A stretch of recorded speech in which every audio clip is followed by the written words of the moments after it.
Oi, pessoal, meu nome é Letícia Herculano, sou aluna da graduação em História e estou aqui para apresentar para vocês alguns resultados do meu projeto de iniciação científica intitulado As Histórias em Quadrinhos sobre Ramon Llull, estudo e proposta didático-metodológica, orientada também pelo professor do Departamento de História, professor Dr. Guilherme Queiroz de Souza. É importante inicialmente a gente destacar que essa pesquisa ela vai compor o eixo de educação de qualidade, já que nosso intuito é agregar a área de ensino de história, principalmente da história medieval, trazendo também alguns debates que são recorrentes na academia, como é o caso da história global, que vem se tornando cada vez mais popular nos últimos anos.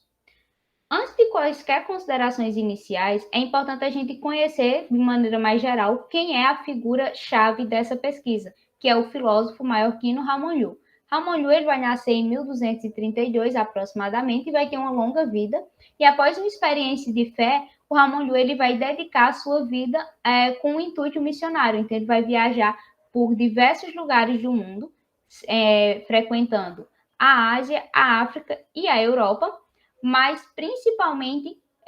territórios próximos ao Mediterrâneo. Nosso intuito é usar a figura do Ramon Llull para mostrar que essas culturas, essas pessoas, elas se conectavam, elas conversavam, elas estavam ocupando o mesmo lugar. E dessa maneira, desconstruir a visão de que a Idade Média ela teria sido um período no qual as pessoas teriam vivido de maneira isolada e, a partir daí, desconstruir uma série de estereótipos. Nós vamos utilizar o personagem em si pela ótica da história global, para mostrar que essas pessoas e essas histórias elas se conectam de alguma maneira. Tendo em vista que essa é uma pesquisa que busca agregar à sala de aula, nós também destacamos um material em especial que são as histórias em quadrinhos sobre o personagem, que é Alca de Ramon Llull e Ramon Llull, um Homem Fantástico. Ambas foram escritas no catalão, mas foram traduzidas por nós e posteriormente nós vamos trabalhar um pouco melhor isso. Mas, de maneira geral, nosso intuito é fazer com que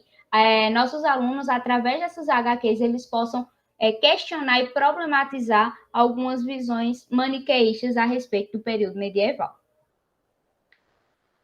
Nossos objetivos eles podem ser apresentados inicialmente com a utilização dessas histórias em quadrinhos para agregar ao ensino de história e a partir daí promover discussões, debates que mostrem essa Idade Média como um período como qualquer outro, como um período também plural e também facilitar a chegada de um debate acadêmico ao ensino básico, já que essa é um dos principais pontos de crítica à academia. É levar a história global de maneira simples, mas ainda complexa, aos nossos alunos, para que eles consigam compreender como essa história, ciência, ela se movimenta. E a partir daí, também utilizar um pouco do que seria essa cultura do discente, essa cultura jovem, que é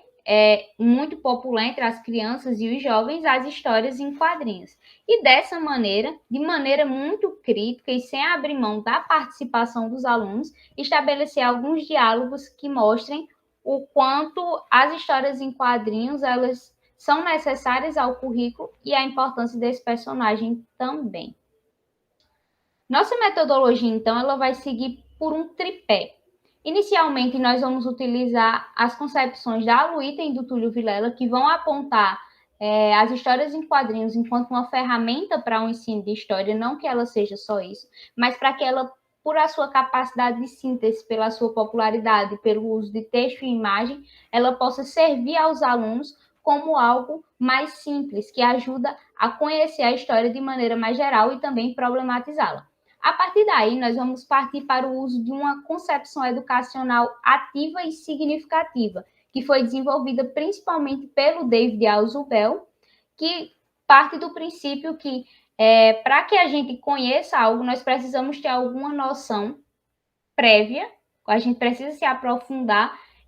no que seriam seus conceitos ou desconstruir alguns conceitos. Então, nosso intuito é mostrar com o Ramon Llull um novo conceito de Idade Média. E, por fim, a partir do uso dessas HQs e dessa metodologia ativa, utilizar a história global, ou seja, a história dessas conexões, interconexões, a partir das concepções do Sebastian Conrad do que seria a história global em si.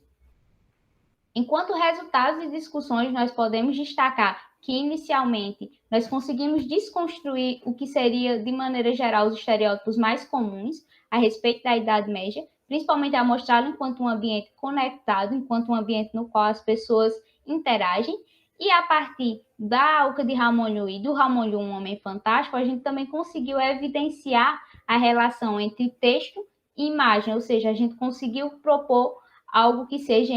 interdisciplinar e destacando principalmente as experiências do Ramonhu e instigando os nossos discentes a buscarem outras personalidades que também tenham feito esse mesmo movimento, sem deixar de lado que para a BNCC, o Currículo Nacional, o Mar Mediterrâneo tem ganhado uma importância maior. Então, nós também vamos evidenciá-lo enquanto um espaço de trocas e interconexões, ou seja, um espaço o qual não permite que esses povos vivam de maneira isolada.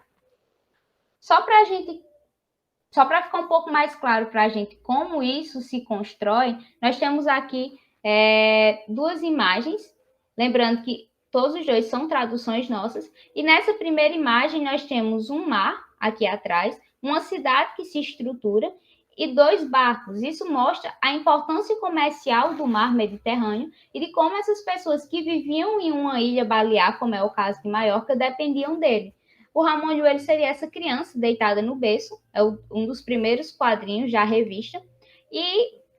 no caso vai mostrar uma cena cotidiana de convívio familiar, o qual a gente vai perceber que a presença da sua família à ilha também se dá por um contexto político no qual conquista-se a ilha Jaime I. Aqui ao lado a gente tem a Uca de Ramonhu, no qual o Ramon seria essa criança aqui, estaria rodeada de três dos personagens das três grandes religiões, que seriam um muçulmano, um judeu e um cristão, e vai mostrar todos eles convivendo em um mesmo espaço para evidenciar essa pluralidade mediterrânea. E como conclusões, nós devemos apresentar que essas experiências do Ramonhu, elas servem de suporte para a nossa pesquisa, mas não porque a sua vida teria um caráter peculiar, mas porque ele consegue se encaixar dentro dessa dinâmica enquanto um homem do seu tempo, ou seja, ele consegue conviver dentro de todo esse contexto. E assim, nós podemos estabelecer uma série de problemáticas e trabalhar com textos políticos, religiosos e assim mostrar que essas histórias em quadrinhos elas também servem com um fim didático e, por fim, apresentar a Idade Média de uma maneira dinâmica e multifacetada. Nós agradecemos àqueles que proporcionaram essa pesquisa e esperamos que ela possa contribuir para a melhoria e o debate acerca da educação e do ensino de história.